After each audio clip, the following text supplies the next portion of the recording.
3.000 persone, 3.000 fiaccole nella notte di Adria. Hanno camminato tra le vie del centro storico, davanti il sindaco Omar Barbierato, dietro i genitori e i familiari di Giulia Lazzari.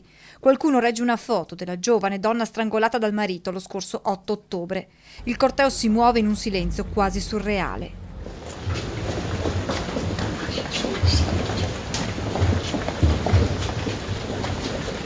Ad Adria sono arrivati anche i sindaci degli altri comuni del Polesine, donne e uomini, uno accanto all'altro per ricordare Giulia e con lei le tante altre vittime di femminicidi. Il lungo serpentone si ferma poi davanti alla panchina arancione posizionata qui un anno fa dal comune contro la violenza sulle donne. La mamma di Giulia vi depone un mazzo di fiori, qualcuno vi ha lasciato una poesia dedicata alla 23enne. Altro momento toccante quando il corteo giunge davanti al teatro comunale, sotto la cui loggia è stata allestita una luce per Giulia. Una sedia vuota, poggiato sopra un paio di scarpe rosse diventate il simbolo internazionale della lotta ai femminicidi e davanti tantissimi mazzi di fiori e messaggi indirizzati a Giulia.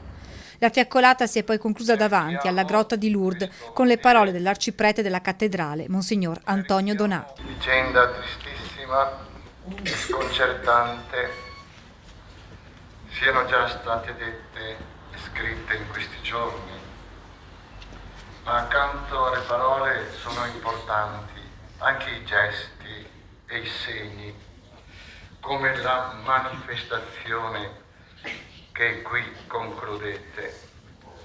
Si è messi insieme a camminare gli uni a fianco degli altri con una fiaccola in mano,